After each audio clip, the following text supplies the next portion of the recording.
Here's how to enter diagnostic mode to run the recalibration cycle on any brand of vertical modular washing machine. Step 1. With the washer shut off and all indicator lights off, turn the control dial 1 complete rotation, 360 degrees, counterclockwise, stopping with the dial pointing straight up.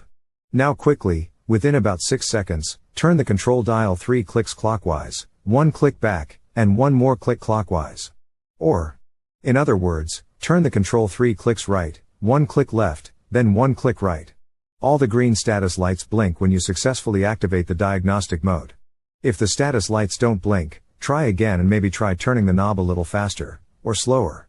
Okay, congratulations, now your washer is in diagnostic mode. Now, we need to turn the dial 2 more times to the right or clockwise.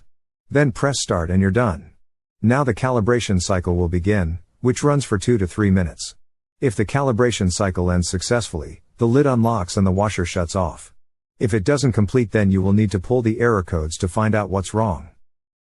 Here's how to enter diagnostic mode to retrieve error codes on any brand of vertical modular washing machine. Step 1. With the washer shut off and all indicator lights off, turn the control dial 1 complete rotation, 360 degrees, counterclockwise, stopping with the dial pointing straight up. Now quickly, within about 6 seconds, turn the control dial 3 clicks clockwise, 1 click back, and 1 more click clockwise. Or, in other words, turn the control 3 clicks right, 1 click left, then 1 click right. All the green status lights blink when you successfully activate the diagnostic mode. If the status lights don't blink, try again and maybe try turning the knob a little faster, or slower. Okay, congratulations, now your washer is in diagnostic mode. Now, we need to retrieve the codes. Follow these steps to display the error code lights. Step 2. Turn the control dial 1 click clockwise, then press the start button. Now you are reading the error codes. From here, turn the control dial 1 click clockwise to display the first saved error code. Just the sensing light flashes if no error code was recorded. If this is happening to you but there is still an issue, then you will need to watch our other video. The control displays up to 4 error codes. Step 3. Read the error codes. Error codes for the VMW washers have 2 parts. The first is the letter F, followed by a number, and the second is the letter E, followed by a number as well. Which lights are illuminated indicate the numbers. The sensing light on indicates the letter F. The sensing light off indicates E. The wash light equals 8. Rinse equals 4. Spin equals 2. And cycle complete 1.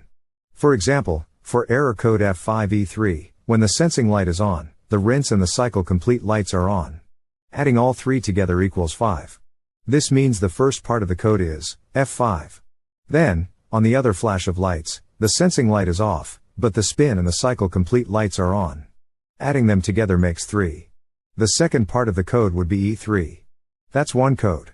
The same error code flashes repeatedly, until you turn the dial 1 click clockwise, to show the next error code.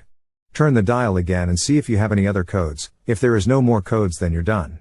To exit diagnostic mode, turn the washer off.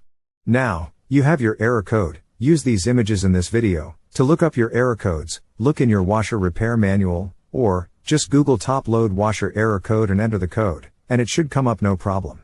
Now you know the problem and what's causing your washer to not work. Now it's time to find the parts needed fast and cheap. Watch our next video for the quick tutorial on how to do this.